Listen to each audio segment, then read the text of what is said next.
It's George.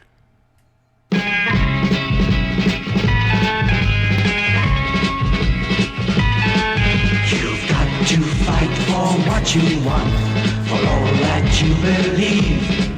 It's right to fight for what we want, to live the way we please. As long as we have done our best, then no one can do more. Hello there, that went wrong. I needed to blow my nose, and I thought, oh, it's all right, because the video is showing the title sequence. I forgot the microphone was on. I'm Siobhan. Welcome to the Flashing Bloke podcast. Down there is Dominic, fresh from the quiz of Rassilon. Hello, hello. Down there is Eddie, wearing a Christmas Spider-Man jumper to rub in the fact that he's dead. And over there is the murderer himself, wrong way, Brian. I killed Spider-Man.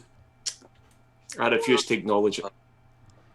You see, This is you good. see, I he impaled knows him what he's through doing. The chest. There was glorious blood splurting all over people. It isn't right. Quite frankly, it isn't And right. before that, I imprisoned Ben Grimm in hell. This is an interesting turn of events. I It is, know, because I'm right? looking at the panic slowly rising in Eddie's eyes. No, I'm just looking at our Twitch feed, and I can still see the Liberator. So I don't know if there's anything wrong. I don't know if it's just me. Just refresh, because I have it. This is where you start sort of doing things that I can't work out. One viewer! We've got one viewer! It's just No, updated it's to fine. one viewer! I've got an Amazon original advert. We're fine. We're absolutely fine. Oh, that's good. Yes, so I suppose we ought to do the usual rounds of what is your week like? Dominic, what was your week like? Busy. Hooray! Other than that, okay, tolerable. I'm alive. Possible. I'm This is good. moderately happy. I'm not mediocre. Mediocre feeling in the brain, but other than that, all good. Right, guys, we've got to do something about his brain. Oh no. Well, what's wrong Not with his brain? really. No, he's just becoming one of us. He's acclimating. Yes. Yeah, basically. That's not a good thing, we Dominic. walk That's not a around, good we thing. sorry. appear happy, but we know the truth. We're Oh very my sorry. We're just facsimiles. We're not really people. We're holograms. Well, Hologram. Eddie's wife is. What else is a lie? Well, Everything. my The wife's cake. a The hologram. cake is definitely a lie. The cake is it's a- alive, but it's a lie. delicious and moist.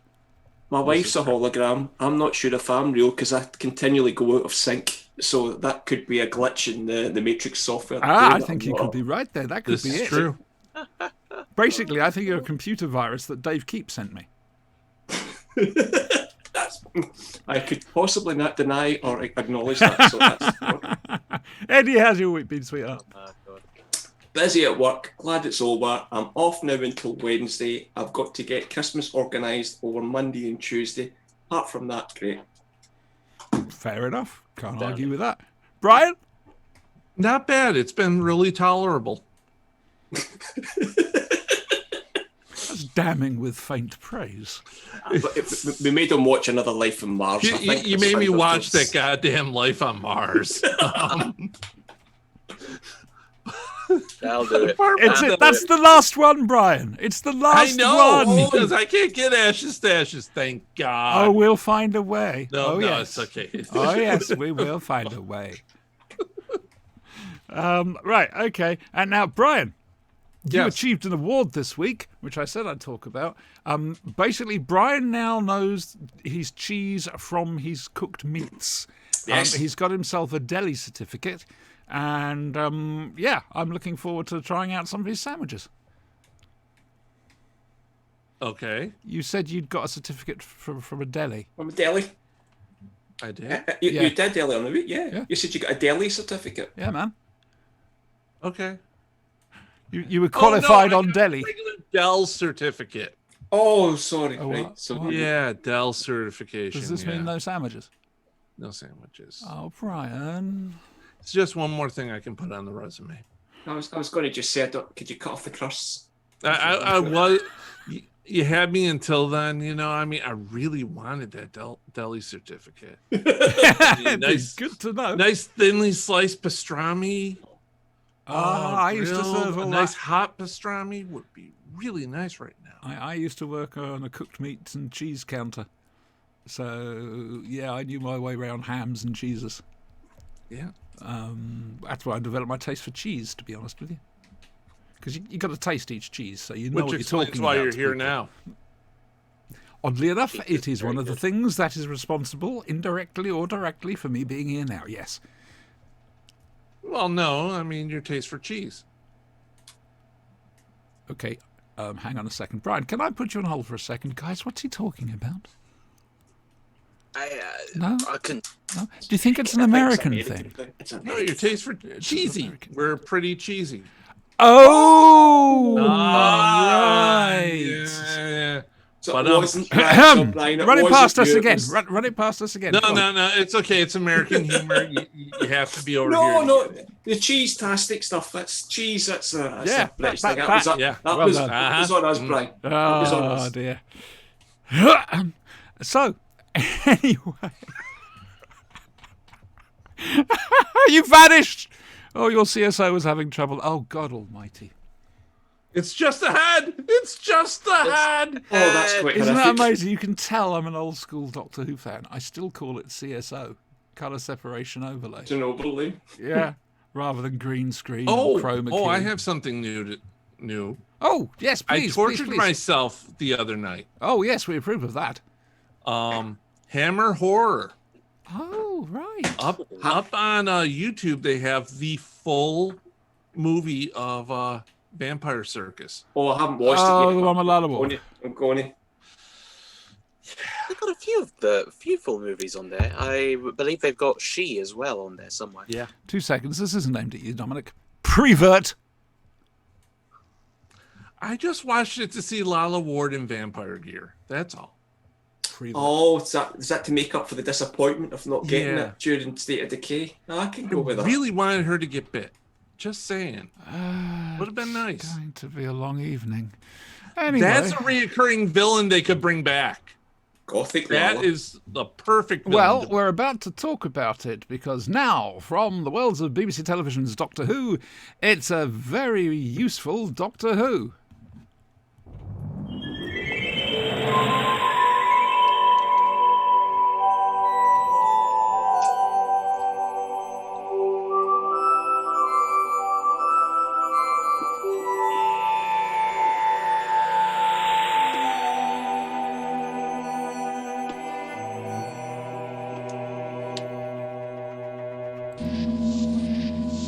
Did you notice that amazing segue? that was fantastic. Wasn't it just? So Supreme. professional, so well done. It was subtle. It was so subtle.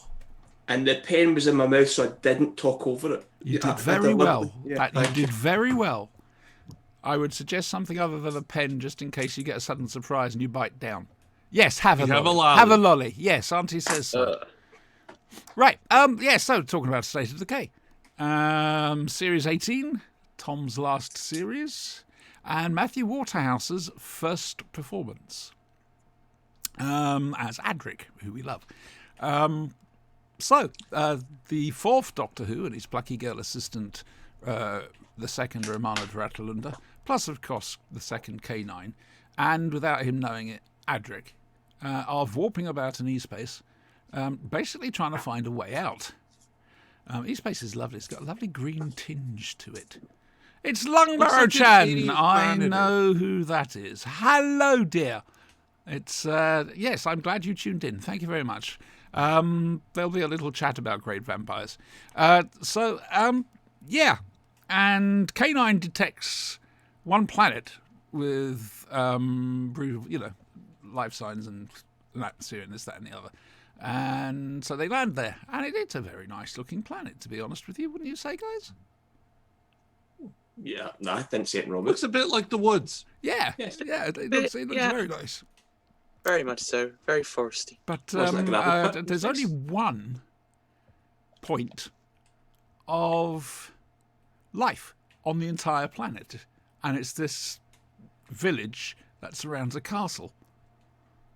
And so that's quite interesting.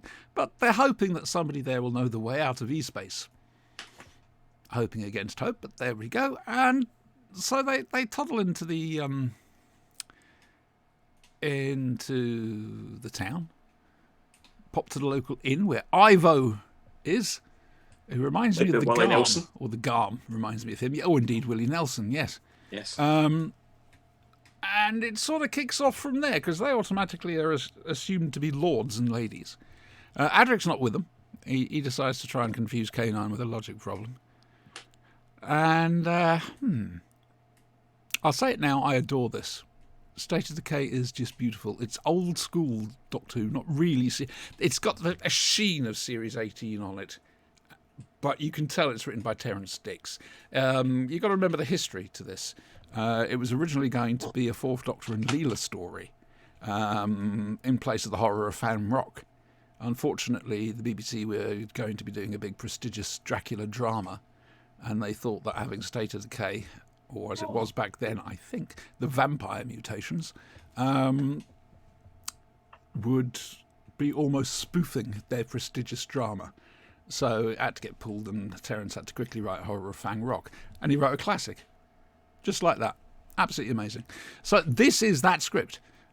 Just tidied up with extra bits put in, like E-Space and, I don't know, something to do with computers now in Chris Bidmead. And obviously changing Leela for Romana, K9 and Adric. Not much to do there then. The music, Paddy Kingsland, at his absolute peak. It's incredibly moody and beautiful and lovely, quite frankly. Luckily, the DVD has an isolated music track, and if you're able to, rip those tracks and edit them together so you've actually got a CD of music, because it's beautiful. Oh, either that or just chuck it into the DVD and just listen to it. State of Decay's, it's an underrated one, I think. Underrated gem, quite frankly. Now then, let's have a little look at this. We've got chat. Righty-ho, Longbarrow. Lala has a great outfit in the serial. Back in 2017, I imagine Jodie's Doctor would dress in a similar fashion. It's a very doctorish look. Well, she's becoming more doctorish anyway. And then he carries on. Paddy's one of the best Doctor Who composers. As much as I love Dudley, J&T did a good job bringing back the Workshop lads. Yeah. Their first year was their best. I'm going to say that. After that, it started to get a bit generic. So who wants to go? Who wants to say things? I'll go. Thank you, Dominic. Because the other So- two are too just damn pig lazy. Nonsense. I I'm sure they'll resent that have remark. valuable Does it things. resemble? One or two. Go on, Dom. Well, State of Decay was, I believe, either the first or second season 18 story that I saw when it was back on airing on UK Gold, and I was very much entranced. It's one of the stories that's responsible for getting me into Doctor Who, especially in the horror side of That Doctor Who. pleases me. That pleases me. Because I really, really just found myself just engrossed in it with the vampires and everything. It felt like, as we were saying earlier, it felt like Doctor Who's take on a Hammer horror. Very And- much so, yes. Mm-hmm. And I just really loved that aspect of it, because I've been brought up by my mum on a on and off diet of Hammer films, Christopher Lee and Peter Cushing, etc. And this just kind of played to all those senses and all those excitements and everything. I'd love to know And what you we made of Pyramids of Mars when you eventually watched it. Huh? I'd love to know what you made of Pyramids of Mars when you eventually watched it. I can't remember that far back, to be honest. Oh, okay. I can't remember what I thought of Pyramid of Mars when I first. God almighty, he's a child, yet he has no memory. I was going to I say, have watching it some on memory. UK Gold when they aired it. What, you must have been about 3. UK Gold. No, I was 8, 9. I was going to say, young, yes. Right, let's I remember carry on Phil- making him feel incredibly self-conscious, shall we? Oh, Yes. I remember I'm Frank. just that- jealous. that's okay. Everything. I'm jealous. Now, let's not, embarrass the youth. You guys. You throw me Okay, off my we're strike just now. old, bitter people. Talk State of Decay and watching it and you know, Hammer Horror and Hammer stuff horror and things. and watching Hammer it with your horror. mum and yeah, You see, I mean, we watch- were listening. So revisiting it as an adult, I mean, there was obviously you can notice all the extra little bits that probably denotes the slight behind the scenes aspects. What with poor old Tom and Lala, and they're trying not to look at each other more than they need to, and it's funny because it doesn't even impact the story that much. It just still keeps it going. It's like those two could be on the worst of terms, and they still put together a Yeah. great performance. Very much so. The vampires themselves, a very nice. Are you raving? Why are you raving? I'm waving quite simply Chat. because I have chat up here, so that I can Oh. respond to chat. And you, Sammy, has come in and said hello, and so I'm waving. Oh, I see. Verbal communication. Remember to the- live show? Yes. It's easy. Interactive. Interactive. I'll rave also. So Oh, hello. You've been remembered. yeah. Yeah, on the Ace Creeper stream. Ooh. Oh, yes. I was there, yeah. I contributed an audio drama and did a little video message. And I came second in the quiz, which was very nice, very validating. Oh, well, that's chuffed you, Sammy. I can tell you that now. Hello. Okay, so keep going, Dominic. You're doing well Yes. here, love. Vampire, yeah. As well as that, I have to commend the special effects department for the very Yes. graphic scene with the vampires aged to death. That was very good, especially for like it was 1980 on a BBC budget. And it was I a am lovely very- jolt going from a glove puppet to that. Yeah, it was horrifying. It honestly It was. was. I'm very impressed. But yeah, I just remember this story for just having such those, as you said, lush environments. But also, I loved the design of the castle. It was so gothic and medieval. It was definitely Diggs at his best. It was without a doubt one of my favorites. Well, he had quite. There was quite a butting of heads between him and Chris Bidmead. That doesn't surprise me. Yeah, I mean, I think I mean- Bidmead changed the script, and the director, I think, was Peter Moffat. Basically turned around and said, "No, I want to do the old script, please," which was Terence's. oh well, yeah. I mean, The two of them still, if you watch various interviews with them, separate interviews, they still bicker over interviews. It's like they're continuing the argument via DVD. oh my god, that's a bit Oh, sad. of course, but we don't have Terence anymore. I'd forgotten that. yeah, It's like he's this ever-knowing presence that's around. I mean, his legacy will live on for a long. It's all Doctor Who. It's as if Terence is alive. It's really weird. Very much so. I mean, I wish he could have written something for the new series.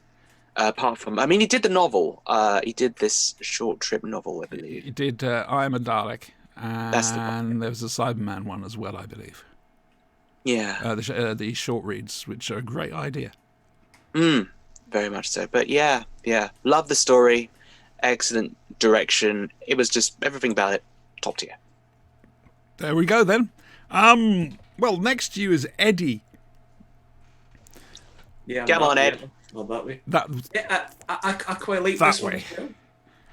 I can't tell my left from my right. Scotch. Don't worry, I'm reflected in this picture, so I'm going like that, and it's going the wrong way, and I'm very confused. I'll figure it out. This one, great. Yeah, very. I'm going to mirror a lot what Dominic said. That the whole thing around very mirroring Hammer House of Horror. It was just. I was brought up on a feast of Saturday night at the movies and BBC Two doing they would do a Hammer or they would do an old Universal Studios monster film.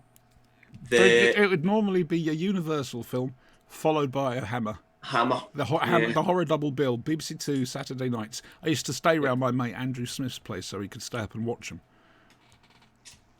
I wasn't supposed to watch them, but I had a black and white portable TV, and it would put that on with headphones. My mum and dad knew I was watching them. They absolutely knew I was watching them, but it was just just made it more enjoyable, kind of because I was getting away with something. Yeah. Again, Glaswegian. The whole effect with the vampires aging as well, just that came straight out of hat. It was good and it was of its time and it was quite well done, but it also harkened back to the vampires being killed in an old Peter Cushing Hammer horror. It was just really good. So there was a lot of nostalgia element for them. The story, yeah, it was good. I wouldn't say I was a major fan of it. I've been perfectly honest. It's no Genesis. It's no. No, but I reckon it's probably the most traditional Doctor Who story in Series 18. And that Series 18, yeah, absolutely. Again, I interesting. I never noticed any friction on screen, or maybe I wasn't looking for it, between Tom and Lala. He hardly looks at her. There's sequences he won't even look at her. That's what I'm going to say. I think knowing that now and going for the rest of the season when I watch it, I'm going to look out for that. Oh, they patched it up. They patched it up really quickly, but there was a period when Tom would be at one end of the rehearsal room, Lala at the other, and they wouldn't talk, or they'd have to pass messages on. It's in Matthew Waterhouse's memoir, Blue Box Boy. I've got that. I need to give that a wee reread. It's an odd one. It's told in the third person. Third person, yeah. Oh my word, really? Yeah. Yeah. But it tells some stories. Adric in this one, and this is all credit to Matthew Waterhouse, because when I watched this as a kid, first time around, I would have had a lot of empathy for Adric. Same kind of similar age. And just maybe an element of, I wish that was me on the TARDIS or whatever. But the thing that got me on it was just his performance. The whole thing where he's pitching it that he's going to side with the vampires mutations, and it's like it explains later on that I was just putting it on. I was just doing that so I could help facilitate your escape. I'm not so sure. Adric came across as really dark in this episode, and the fact that he felt that he had to exposition that kind of was interesting to me, because it came across as Adric was maybe not as trustworthy as I don't know. I thought it was well done, and it was an interesting take on Adric. But does that continue through the rest of this series, or are we back? Well, no, he does have a tendency to be a bit naive. I mean, he sides with Monarch at one point in Fall to Doomsday. But I mean, in Traken, he's right up there fighting the good fight.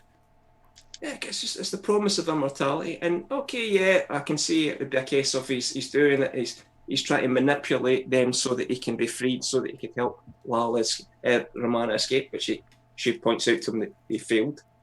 But no, there was lots of little interesting bits in this as well. We're talking about Romana. You can tell Lala did not like Matthew. Really? Oh yeah.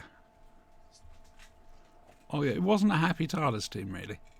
And I feel very sorry for Matthew Waterhouse walking into that. You know, he's walking in, seeing his heroes, working with his heroes, and yeah, they turn out to be, you know... Especially from the perspective, he's a young actor, and he's... Exactly. And in fairness, a very inexperienced actor. So into that atmosphere is not nice at all. No. I feel sorry for him.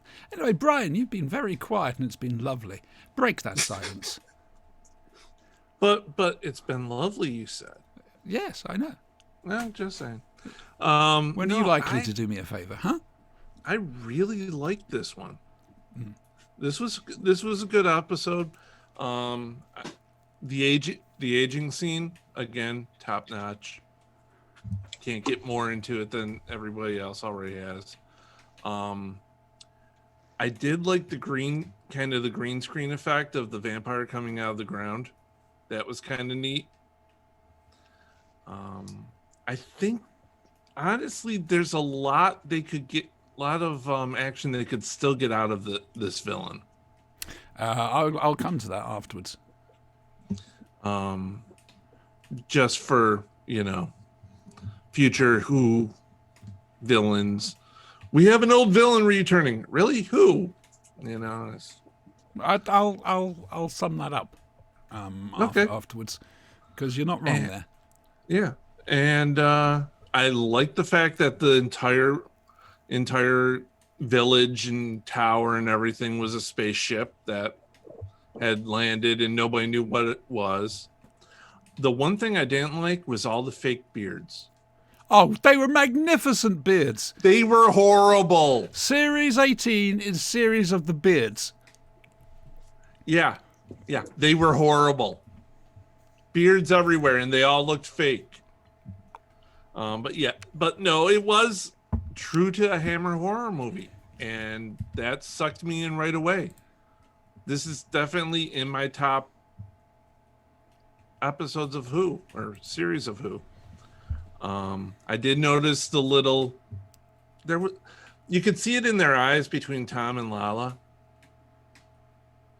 Tom would say something and Lala would get that one look, that, oh Christ, he's talking again.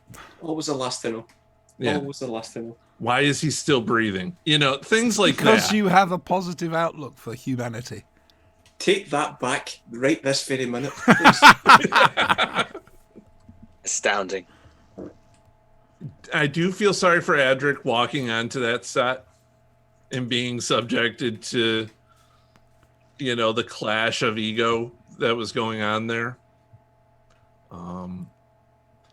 I found him more. I did not object to Adric's existence as much as I normally do during this. Oh, God. Another damning with faint praise. I didn't. He was fine. It was his first episode. He was coming on to, He was having to wear a make wig. his mark and let everybody know who he was.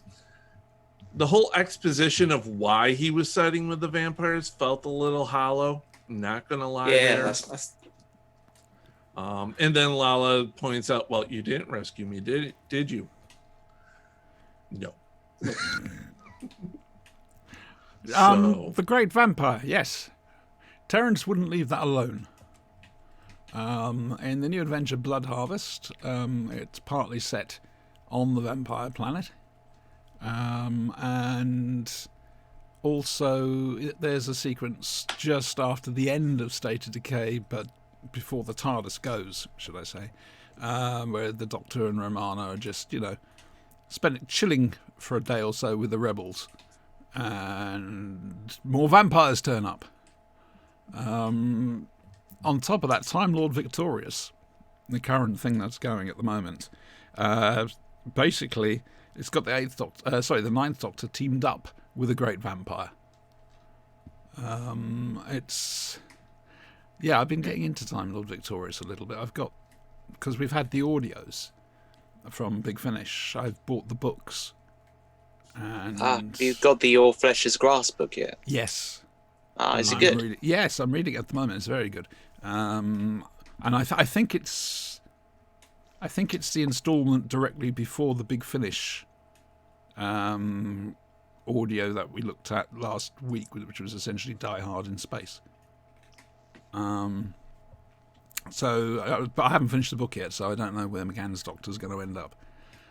But yes, Time Lord Victoria, bits and pieces making sense. I'm not going to go out and get T-shirts and... Yeah, it's a case of getting the main story through Big Finish in the books is, it works.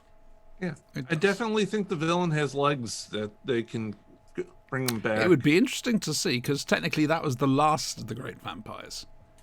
Mm-hmm. So, and the greatest of them all, who disappeared even unto his shade. So, who knows? But we got thumbs up for State of Decay then? Yeah, Oh, yeah. That would have been 9 when this aired. This would be me coming out of my. He isn't Doctor Who. He's not John Pertwee. And I'd have been 9. I'd been getting a bit braver. So this is why I can remember this season, because this is probably when I first started to actually watch Tom Baker as Doctor. So yeah, I know. I'd been a sort of religious child viewer up until Series 16, Series 17. But Series 18, that was when the F on fan became capitalised. I mean, what's it? Next time round, because we're trying to do this in order with the transmission of it. So in 3 weeks' time, we'll be doing Warrior's Gate. That was the first one I ever tape recorded the audio of. Yeah, it's a lot of people have special memories of Series 18. I think a lot of us were just the right age, just becoming serious. You know, the teenage hovering over us, and we're becoming serious about things now. I'm pretty sure I was a little like still playing with action figures while it was on. We didn't really have action figures. I had my Star Wars. You have to have them. Well, we had to sort of make do with Star Wars ones. I mean, we had the Dennis Fisher dolly with the TARDIS. Yeah, I had that. I got that for Christmas. Palatoy talking Dalek and the Palatoy talking K9. Which unfortunately wasn't in scale with the Dalek. It was huge. Huge. Oh dear. Right, okay, so that was that. Now, the Big Finish audio. It's the 10th Doctor and River Song. It's 3 stories. The first one's the one I enjoyed the most. It's basically them communicating almost by letter all the time. And there are some rather funny moments where the 5th Doctor turns up, which just made me laugh. Poor old Peter Davison. Yeah, 5th Doctor and River. Oh dear me. And the 6th Doctor later on, who's really got River's measure. And it's just a nice, gentle story of them gradually sorting out a problem via letter. Trying to get each other to meet each other at particular points in space and time, and not always getting it right. So, yeah, I enjoyed that one. Guys, Brian. Okay. This is still new, so I don't want to get into spoilers. Yes, we've got to be careful of that. I like this one, but not as much as the other 2. This was out of the 3. This was the lowest one for me. The whole letter thing was fine, but it's just one of those, okay, they're corresponding by letter back and forth when all you want to do is just scream, get them in a room. Have them go off on each other. Just have them just be in there and just play off each other and let them do their thing. River and the Doctor, let them do their River thing. and Are you the sure Doctor. that's wise? Even on audio, it can't be good. We had an entire 2 free series of that. Well, this is River and 10. It doesn't matter which one it is. It does matter. She'd jump him. She would, but it does matter because River and 10 don't have the same relationship that River and 11 do. 4th Doctor's interesting with her. He susses it straight out. And Exactly. It's quite cool. It's just one of those. She doesn't pull off the whole Mrs. Robinson thing as much on 10 as she does 11, which is a lot funnier with Matt Smith because he gets all geeky and embarrassed all the hell by it. And 10's just like, yeah, that's what we do. Yeah. I'm expecting this. Yeah, no, it just doesn't work as well. Well, this is set. Well, it's certainly set after the next Doctor. It's definitely set after Silence in the So it's in the Library. library. For 10 it is. Yeah, For 10 I would say the next Doctor, because the next Doctor had him moping about Donna still. And so he's not really moping here. So put it a little bit forward, maybe after Planet of the Dead or before Planet of the Dead. Well, It's this during is these for- specials here, you know. And For I 10, don't I think thought- I he think hasn't during been these- Time Lord Victorious yet. Well, I thought it was during his. I thought it was part of his regeneration world bloody tour again. Oh yeah, that little bit between Waters of Mars and the End of Time, which has now become the longest period in his history. Well, it is, because that's where Time Lord Victorious comes. The whole Time Lord Victorious thing is. It's set Yeah. during that, just after he takes off from Earth at the end of Waters of Mars. Oh, along with Day of the Doctor as well, and quite a few. He's actually had quite a long life, hasn't he? Yeah. What's he complaining about? I don't want to go, indeed. I'm tired. I'll take retirement. Eddie! I'm going to agree with Brian on this one as well. For this one, there was, again, maybe more a reflection of me. There was too much going on for it, and too much the discourse. And sorry, I've got a dog that wants out the room. There you go, Lars. There you go. Zoe. Whose name I've forgotten. Harvey. Harvey. I'm having memory blank spots. It's not good. Oh, I'm rapidly. I need to do a quiz.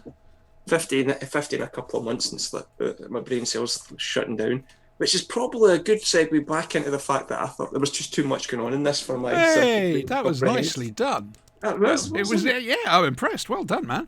Yeah. And I started to get quite fixated on. I was actually chatting to Brian whilst I was listening to it in terms of where's this set. So this is the 10th Doctor. So it's obviously off the Science of the Library, but where does that fit in with River? And if I'm asking myself those questions while listening to it, I'm taking that as that they've lost me a little bit. I'm going to say that this is probably before Husbands of River Song. It has to be. What, for River? Yeah. River, yeah. Yeah, it's around that time, isn't it? It certainly seems. It's got to be before Husbands of River Song. What am I talking about? That was her penultimate adventure. Yeah. It could be absolutely anywhere. Somewhere between Angels Take Manhattan and there. For me, though, Definitely after Jim the Fish. 10 met River in the library, and that should be it. That's a perfect kind of point to kind of finish this. So I still struggle listening to this to say why is there more 10th Doctor in River Song? Because when he met her in the library, that was the first time they'd met. But now it started to get too. It's the first time he'd met her. Yes, and her Yeah. time, but They also met in the Day of the Doctor novelization. Several times, including in the bath. Yeah. Don't worry, and he now- was fully clothed.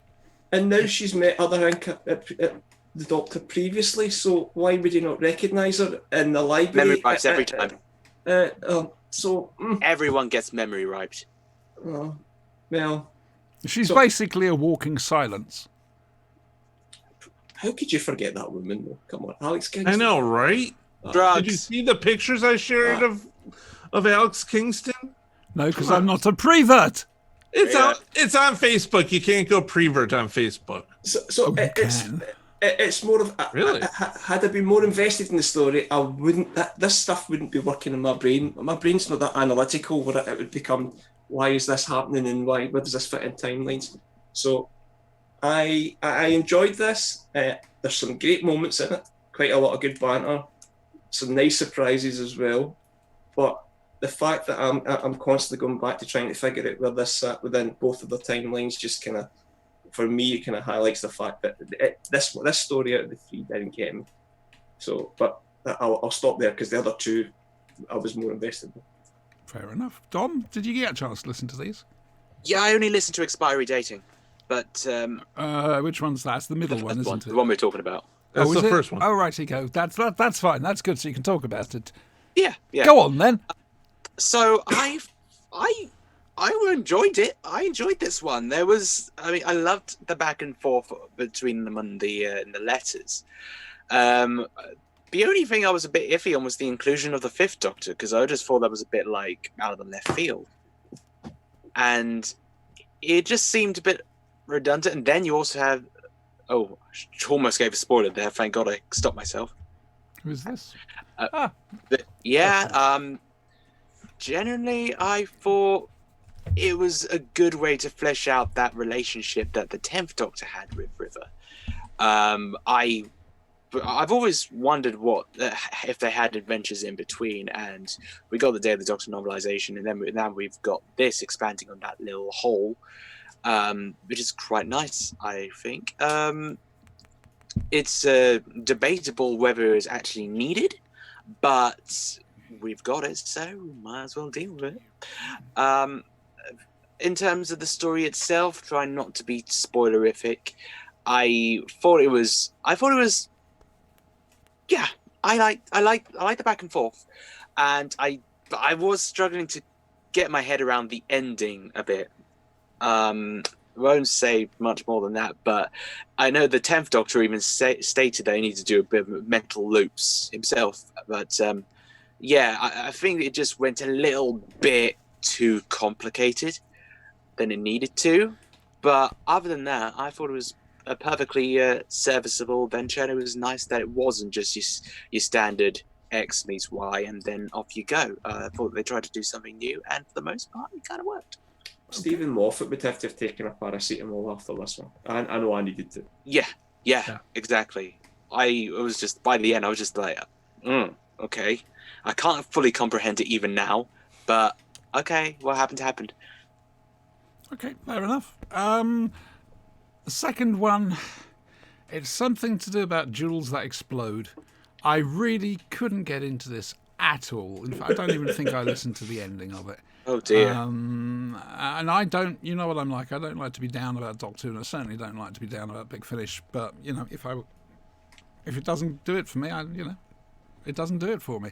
And this one really didn't do it for me. So I'm not the best person to talk about this. Would one of you like to tell people what's going on? Any of you? Did I've you got a guys cat. listen to it? Oh, I listened to it, but it was again. I think you've just basically it's about jewels that can explode, and it's about a race that are setting these up so that these jewels are conveniently hidden across the universe, and it's a case of at any point should anybody become a risk to them, they can destroy them with these jewels. That is pretty much it. Yeah. For that reason, that it was a nice, simple story, which didn't take too much of a listen, didn't work the brain cells too hard, particularly after the week I've had. I quite enjoyed it. After the first story, where it was a case of I'm trying to figure this out, and I could just shut off my brain. We have episodes on. It was a ship. We've got River pretending to be Swashbuckle River. It was just an action romp. So I really quite enjoyed it. Again, I'm not going to go in much more into the plot than I have, because there's other things involved in there. But no, I quite enjoyed it. It was just silly, and a bit of silly was what I needed last week. So Fair again, enough. for that reason, yeah, I enjoyed it. Okay, Brian, do you enjoy it? I enjoyed it. River was back to being her flirtatious self. I can't really get into the circumstances of it. Fair enough. Because Fair I enough. don't want to spoil anything. But you enjoyed it. I enjoyed it. There we go. Concise review there, boys and girls. The third one. It seems the Doctor's been called by River to this planet where there are ghosts. It's the most haunted planet in the galaxy. And indeed, there are ghosts, it seems. However, surprise, surprise, all is not as it seems. There are holiday makers that appear to be stranded there. And I don't want to say any more, quite frankly, about the plot. If you do, you spoil the twist. Yeah, there's twist- a huge twist, and we can't really It's a talk lovely about the twist. plot. One thing Big Finish is very good at doing is twists.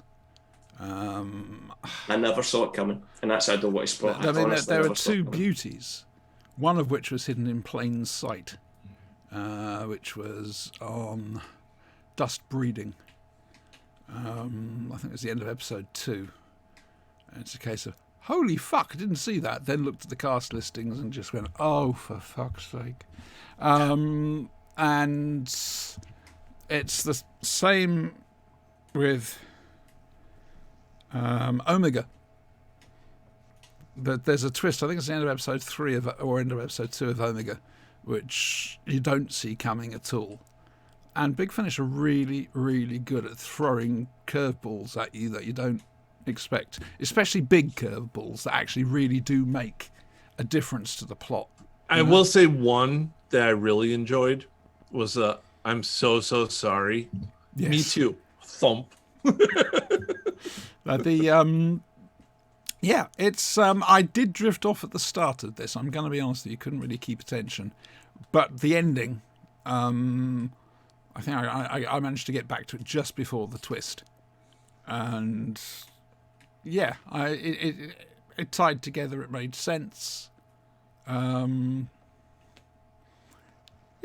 As a whole, my opinion of the whole set, down to you. If you like 10th Doctor, go and get it. If you like River Song, go and get it.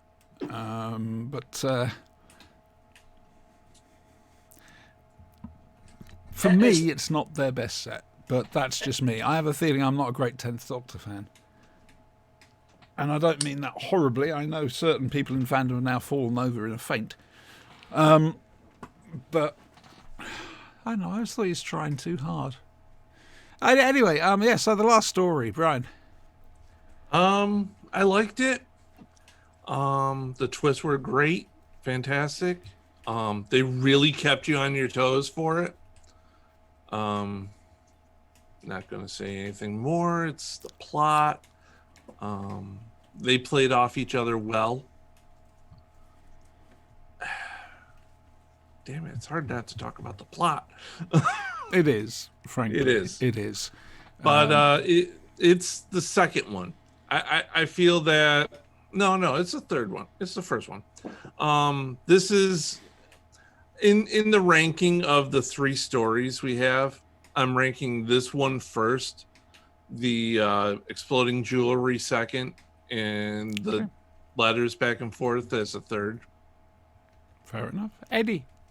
I tipped it at that ranking. I would agree as well. I love this one. This one's just it's dark. It's lovely twist at the end of it. And again, I'm not going to spoil because Dominic, you've not listened to this. Again, Hammer horror, the Hammer horror-esque and harkening back, great. So I really enjoyed this one. This one got me involved a bit more with the other side characters as well. It's kind of quite tragic and sad in terms of what's going on, and I'm going to leave it there. With like yourself, Siobhan, me and the 10th Doctor had a major fallout during his regeneration, and I can't get back from that. I can't switch off from that. You and Dave keep.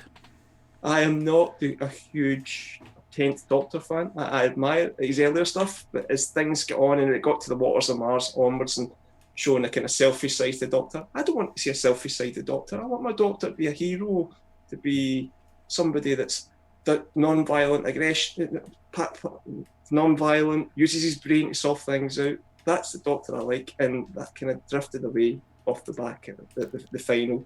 Is non-violent aggression a Glaswegian thing? It is, yes. Okay, it is, yes. Thank you. Yes, we shout a lot, but we don't actually hit people. That's what the non-violent aggression that's what their head's for. Yeah, exactly. That's what the forehead's for. That's the Glaswegian kiss. Fair enough. And Dominic, I know you didn't listen to it, but what are your opinions?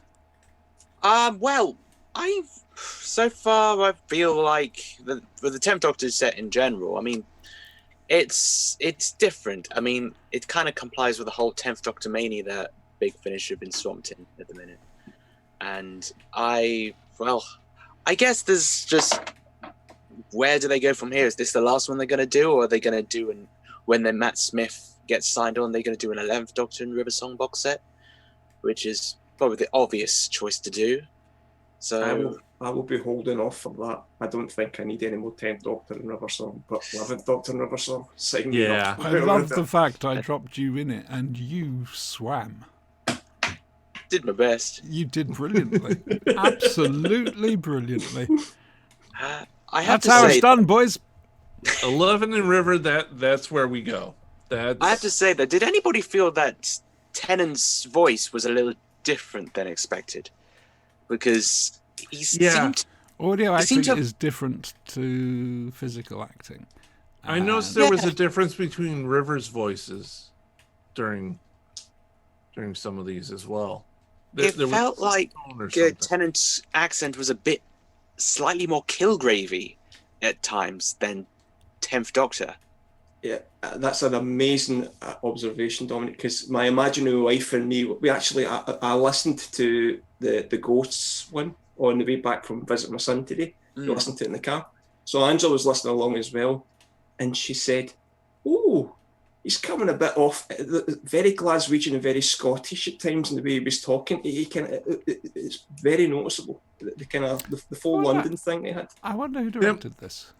I wonder if they're trying to do that deliberately Pourquoi? for the darker aspects of Time Lord Victorious.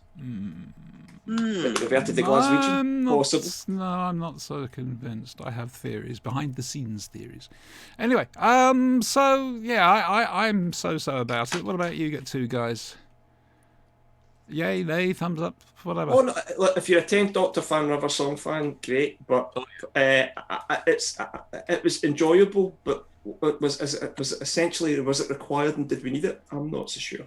Now then, next week it's our Christmas show. It's the show before Christmas. Oh, So, Brian, this is our 52nd episode. I can't bloody remember what we've done. Have we done the Chimes of Midnight? I don't believe so. It's a very obvious one to do, but sod it, let's do it. The Chimes of Midnight. There's actually quite a bit of Big Finish out there, which, I mean, if we get a chance to talk about it, we will. Things like Genetics of the Daleks, etc. But I'm looking forward to Genetics of the Daleks. I've heard it. It's all right. Bit different in structure. So yeah, Chimes of Midnight will be the main one we'll be looking at next week. However, Big Finish have released quite a bit. Like I say, we've got the Genetics of the Daleks. We've also got the Grey Man or the Old Man of the Hills, which is one of the last monthly range. So that's 4 episodes, as is, I believe, the 6th Doctor one, which is about Scarlet Pimpernel. So there's a lot there to listen to. So we'll see what happens next week. As for the actual Doctor Who story, Christmas. Oh, we could do New Who. No. We're doing classic for the moment. Can you get hold of any of the audios from the Missing Adventures, the stories that are lost? I don't think so. That's a shame. I was going to say, let's do the Daleks Master Plan. It's got a Christmas episode in it, you see. Okay, so we've got to go a bit further along. What about the 3 Doctors? We haven't done the 3 Doctors, have we?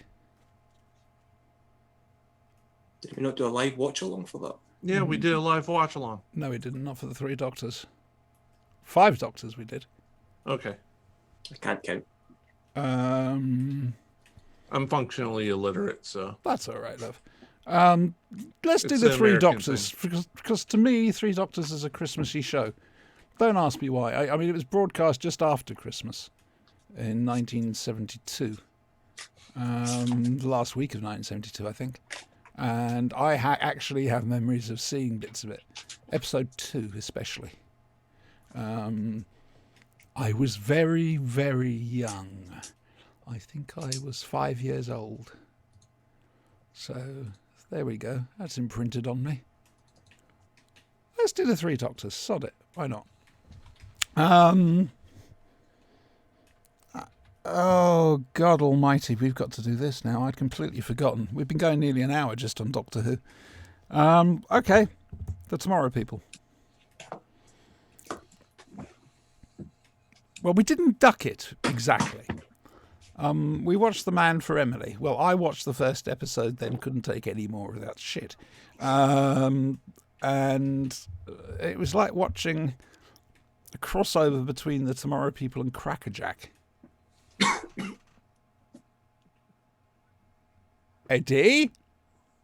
I liked it. I said Crackerjack. Oh, sorry. Crackerjack, and I'm holding a pen as well. Crackerjack. Right. Thank you. Try again. Yes, that's what it reminded me of. Don't worry, Brian. Just ignore that. Think of cabbages. Just don't drop them. No. Don't drop the cabbages. Anyway, What yes. about the fish? They didn't get given fish. Fish in a holster? No. I'm the quickest guppy in the West. You're moving on to the Tomorrow People instead of My Flight of Fantasy.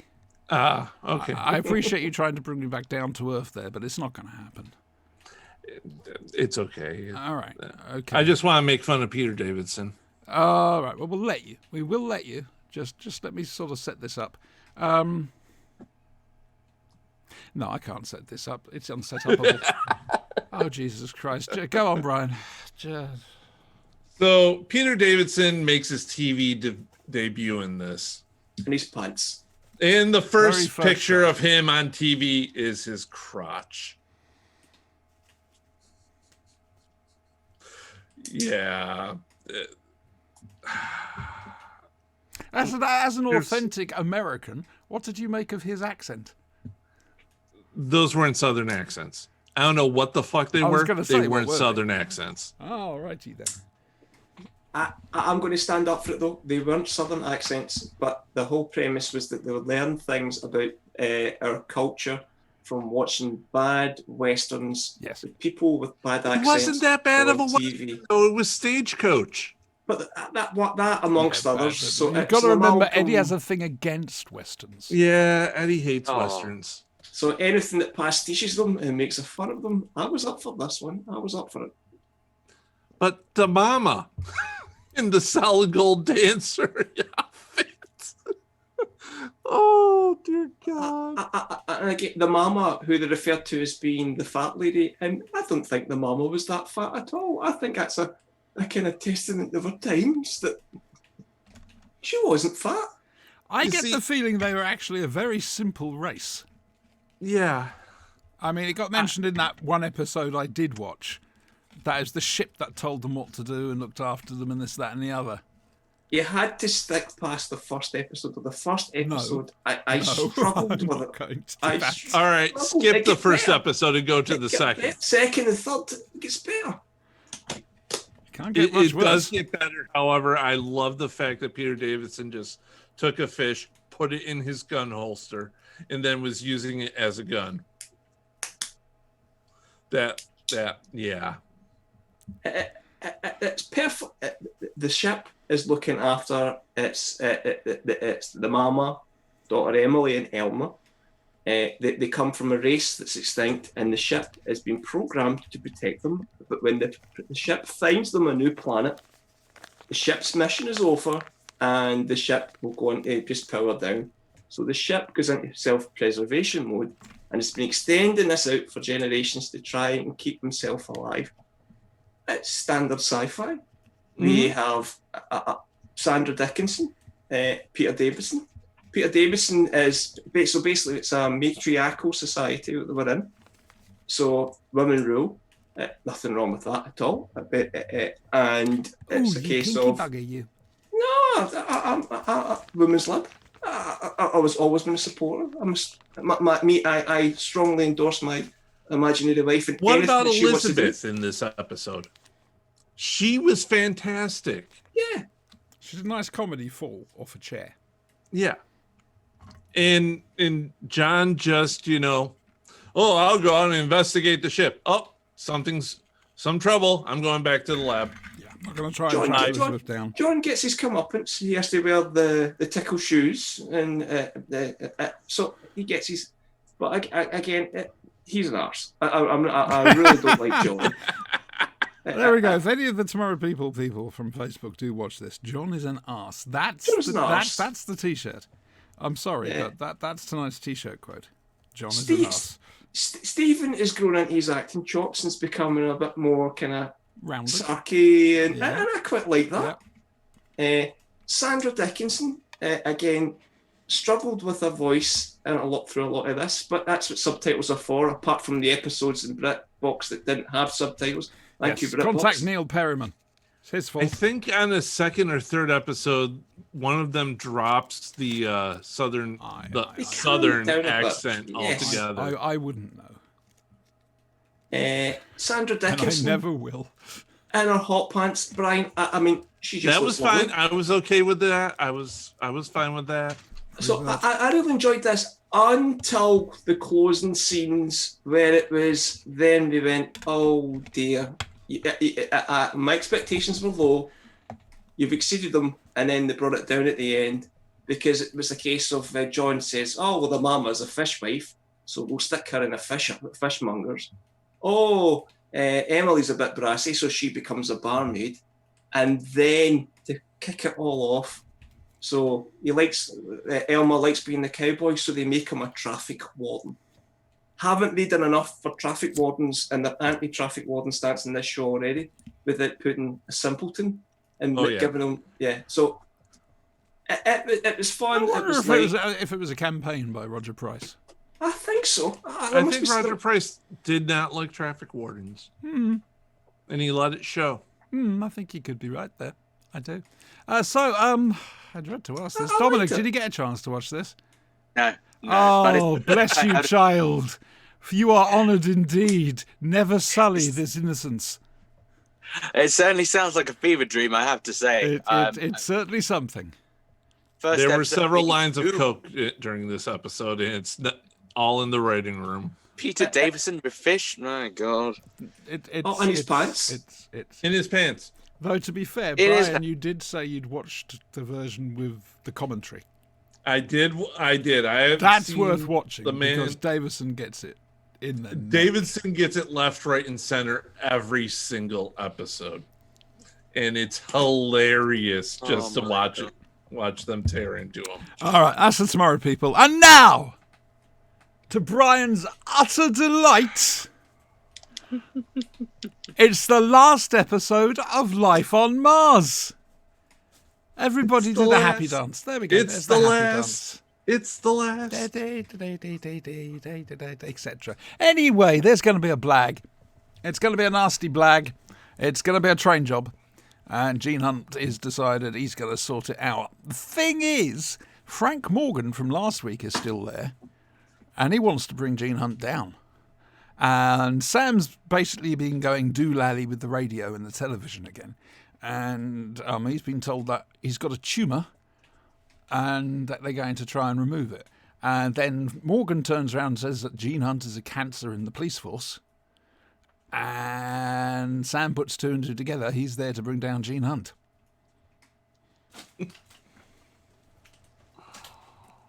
I'm not going to say any more than that because people who haven't seen Life on Mars, I don't want to spoil this. It is the last episode and there's stuff in here which A is surprising and B will be looked at in Life on Mars, in Ashes to Ashes, sorry. Hello, Bot. What an original name. Vivas. 12361. Yeah, okay. Fair enough. I noticed Dominic vanishes, and that turns up. Oh, no, I'm not the bot. It was just my other half was just messaging me. So it was like, I'm just in the middle of something. Oh, talk to her. She's much more important. Right, so, Life on Mars, then. Yeah. Come on, Brian. What the actual fuck?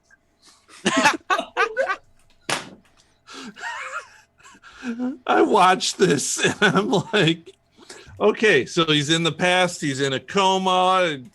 He wakes up. Sammy does. Our little Sammy the time traveler. Yeah. DCI Sam Beckett has never returns to the future. What did you make of the scene where they go to the graveyard and he sees his parents' names and his name? Bullshit. You sussed it straight out, yeah? Yeah, it's all bullshit. My favorite part was, you've been undercover this entire time. I've what? Yes, you just forgot and you've concocted all. No. Well, he did have an accident in 1973. He was in a bus accident. Bus collision. Prove it. Prove it. Well, he woke up in that wasteland, didn't he? Out of his car. He woke up there. That doesn't mean he got hit by a truck. And I love the fact that the entire episode Frank Morgan is like, and we'll bring you home after this. And Sam, being Sam, thinks, oh, great, we're going back to the 2000s. Awesome. No. Sam never asked, where exactly is home? Sorry about that. There we go. Laundry. Okay. Fair It's enough. my laundry alarm. I know that alarm and I can't place it. It's the iPhone timer. No. It's been used in science fiction. It's been used everywhere. But Sam never thinks to ask, where exactly is home? He automatically suspects, oh, you're sending me back to the future. No, we're just going to take you back to your old precinct. Wait, what? Precinct. Oh, bless. Just. Did you enjoy it? Did you enjoy how it played out? I enjoyed that it ended. Did you enjoy how it ended? Or is it- He did finally get with Annie. so that was nice. I was very happy about that. And then, of course, Test Card Girl turns everything off. So, Yeah. Let's see if however, the whole how he gets back to the past, that was dumb. Essentially, Sam is dead now. yes. He jumped off a building and he went back to the past. Yes. That's his heaven now. Yes. So much for no spoilers. No, I don't care anymore. It's over. It's done. it's not heaven. Anyway, It's so not. let's ask some questions here. We'll forget the usual one because it's been answered. But who was Test Card Girl? I don't care. She could have been death. I'm I'm still going with the Sam's personification of death. I think you're right there. And who is Gene Hunt? Probably Sam's id. That's how Gene acted most of the time, as somebody's just all id, not ego, not super ego, just all id. He wasn't the tumor. No, I don't think he was a tumor at all. Okay. Eddie? Thank you, Brian. No problem. Eddie? Yes. What did I think? Yep. Or- What did you and imaginary wife think? Right. So we've agreed practically in everything tonight, Brian. But the closing episode of Life on Mars for me is like one of the best writing and best TV that the BBC or whoever it was that produced this has ever produced. It tied all the strings nicely at the end. All of the questions were answered. Sort of. But all the little clues, like the telephone number and hide and all that. Again, can I spoil it now since we know that? Go for it. The show's over. Dominic's not watched it yet, so I don't. Dominic, so, did you say you hadn't watched this? Well, the thing is, I haven't watched it recently, but I still have a very telegraphic memory of the ending from like whenever it first aired, when I first watched it. Okay. I remember. I will leave it. All of the little subtle clues. Leave it that were hanging set in the up- air, Eddie. All the subtle clues there. You never know. Come on, that was a good Whoever one. knows. That was a good one. It's Ash. I told him Sam jumped off the building. Come on. It's out there. Go for it. Right, Hanging right, in the so, air. I don't know. right, so the telephone number, the whole reference to Hyde is actually his room in the hospital. So it's Hyde Ward 2612. Everything's it. Remember that phone number. Yeah. So we've got the phone numbers explained. The whole thing. I also believe that the Test Card Girl is death. Yes. It's a personification of She death. was always the negative force whenever she appeared. Yeah. Telling him to give up and this, that, and the other. So, and like I say, she turned everything off. So yeah, she's death. Sam comes out of the coma. He's back in the modern world, but we're back dealing with modern police techniques and practices and ruling by He's stuck in committee. a committee, yeah. Yeah, ruled by committee. And he states that one of them means, I don't feel anything. So is that emotionally he's totally devolved from this? He actually can't feel anything. And it's Well, it harkens back to what he got told in '73, that you're alive when you feel. yeah. Yeah. So And again, he hurts his thumb back in 2005, whenever it was. And He to the point slices he's- it open. Yeah, he slices his thumb open, and he had absolutely no idea, no pain. I didn't even feel it. And he realised- that's how he knows he's in a dream. Do you think he actually was in a dream? Or do you think it was a psychological thing? And With Sam's brain, who can tell anymore? yeah, that's fair. That guy That has is fair. been poked, prodded, rewired, and no, you can't really tell with Sam. With the scene in the tunnels where we see everybody get killed, the whole thing with Chris going, I don't want it, it's like a little boy playing Yeah. cops and robbers. I don't want to be a policeman anymore. That's bloody heartbreaking. And Ray gets shot. Ray gets shot. Oh, brilliant, great, but unfortunately they bring him back. And it was the whole thing around Annie asking for his help, and he promises to come back, and he takes the leap of faith off the police and goes back to save Annie. I just thought it was lovely. I just thought it was really, really well written. I thought all the way through, everything had a purpose. It all came, and it was all sewn up at the end to a certain extent that there was some questions that and niggles, which once you've watched Ashes to Ashes become a bit clearer and you start to think back. And that's why this programme is worth a rewatch. Because and the thing is, with Ashes to Ashes, whilst it is a different story, it's a continuation of this one as well. Yeah. See, if Dominic- he's so convinced that the world in 1973 is real, why didn't he? One, police have records.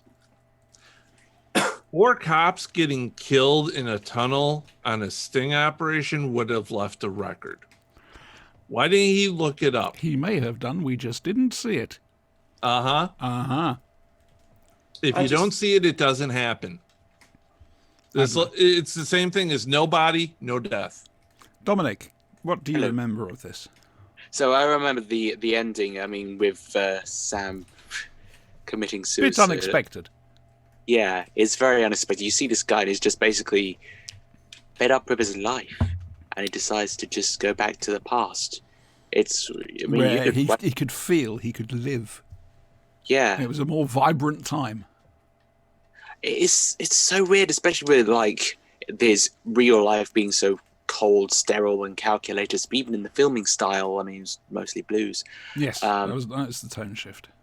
Yeah, and that I thought that was a very clever thing to portray cinematography rise. I mean, I'm literally just going from back of my memory here, but I thought the ending was a bit messed up, to be honest.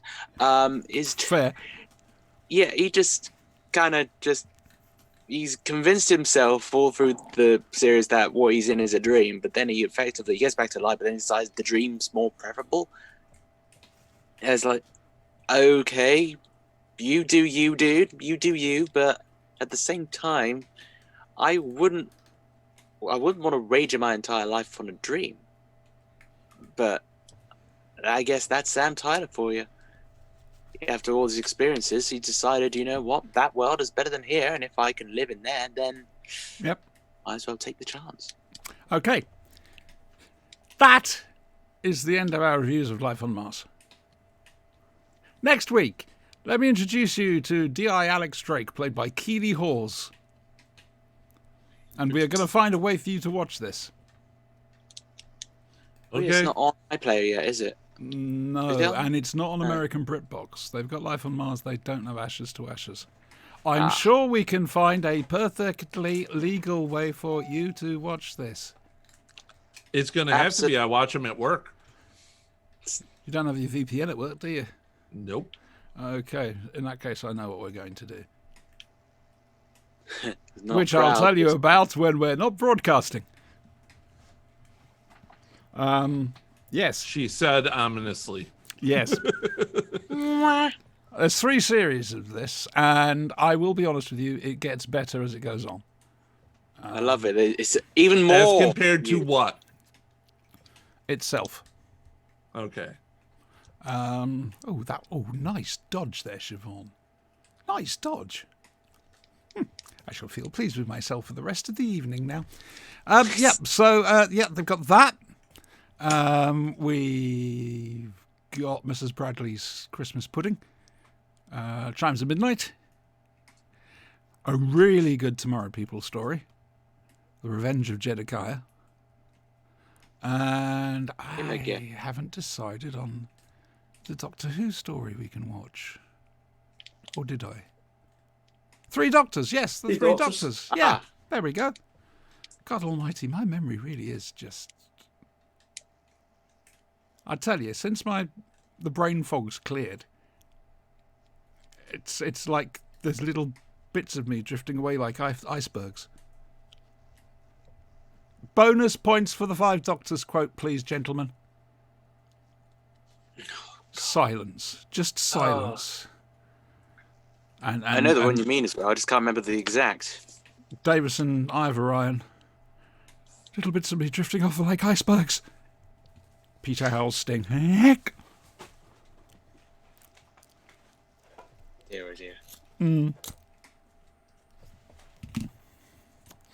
So we got that to look forward to. I'm going to see if we can get a guest on. Not for next week. But at some stage. Depends when they're not too busy to come and take part, because we can't mess around with the time of the show because it's a live show.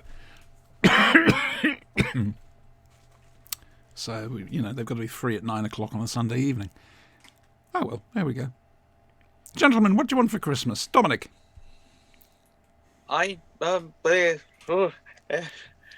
quite like... I don't know. Don't put me on the spot like this. I just think... Go for world peace. Go for world peace. I want world peace. Brilliant. Yeah, okay. I am truly we can't top that. It's, Eddie, what do you want for Christmas? Vaccinated. You want to be vaccinated? Vaccinated, yes. Okay, for what? Anything. Anything? Well, have you tried injecting Tizer? Or if you inject bleach, I hear that'll clear it all out and bring in the light inside your body. I do have some Jif next door, so I'll give that a go after. Jif or Sif? Sif. With me, it's still Jif. It's still Jif. Brian, what do you want for Christmas? Mastermind Creation Stellaris Promion. Hello? That's very precise. What is this? What is this? It's a transformer. Of course it's a transformer. How could it not have been a transformer? Dear me, oh dear. So anyway, yeah, I don't know what I want for Christmas. What do you want for Working Christmas? legs would be nice. I had to take Odin to the vet this week, and that involved having to do walking, which I haven't done for quite some time. And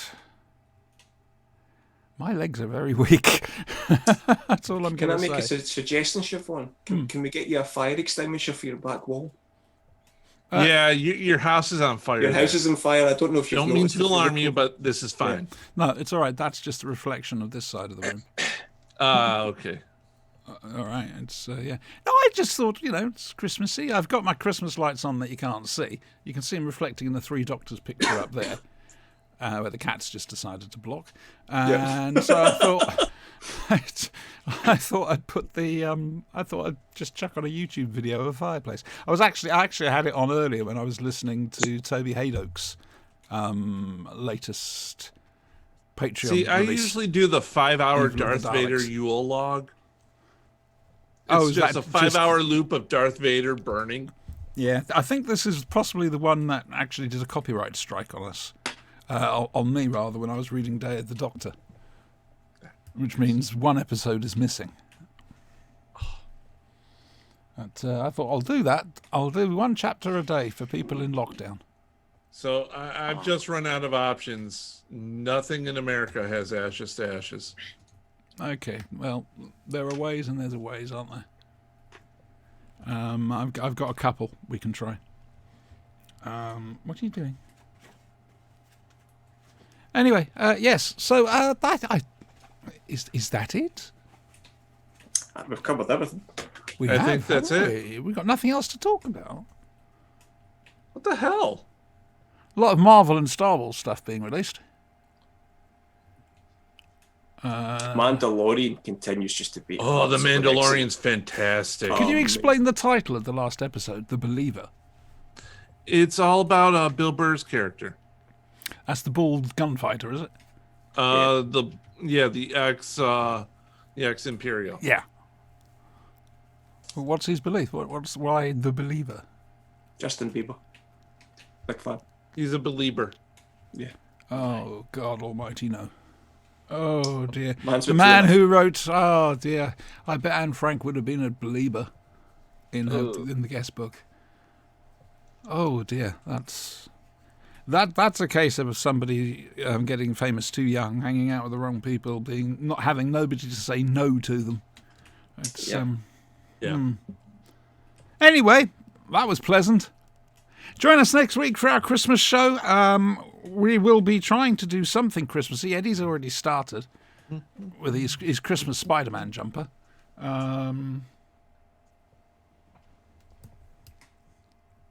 You've got your log. You've got your twinkle lights. Yeah, I know, but I should do something. You've got yourself caught on me, haven't you? Look, let me have my... It's a new dressing gown as well. This is lovely. It's got a hood. Ooh. It's got a Is it hood. fluffy and soft? Do you mean the cat's bottom? I was trying not to reference the cat's ass. But yes, it is fluffy. It is soft. It is it's mine. Some happy things. Right then. Right. Well, we may as well go then, really, mayn't we? Yeah, Yeah. Just before we do big Yeah. finish, what's next big finish next week? So It's the Chimes of Midnight, Classic. and it is a classic.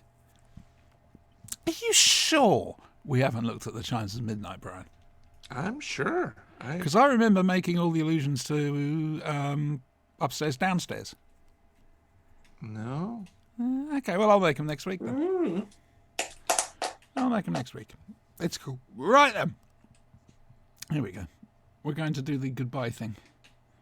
Oh, yes. Hang on a second. Say goodbye. goodbye. Bye. Fuck me. Every bloody time. It's just...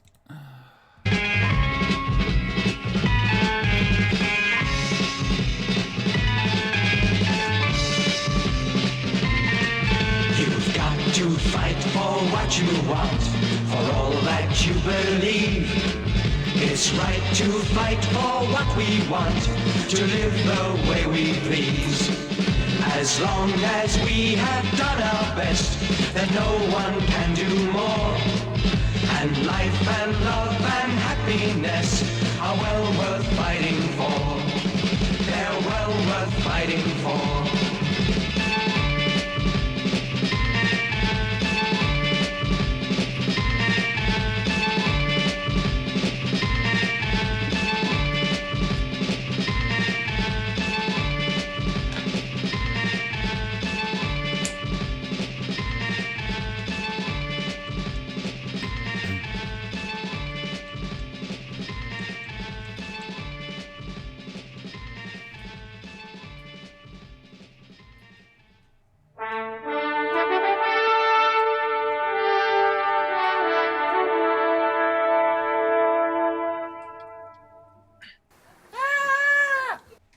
Good night, Odin. Sleep well, kitten.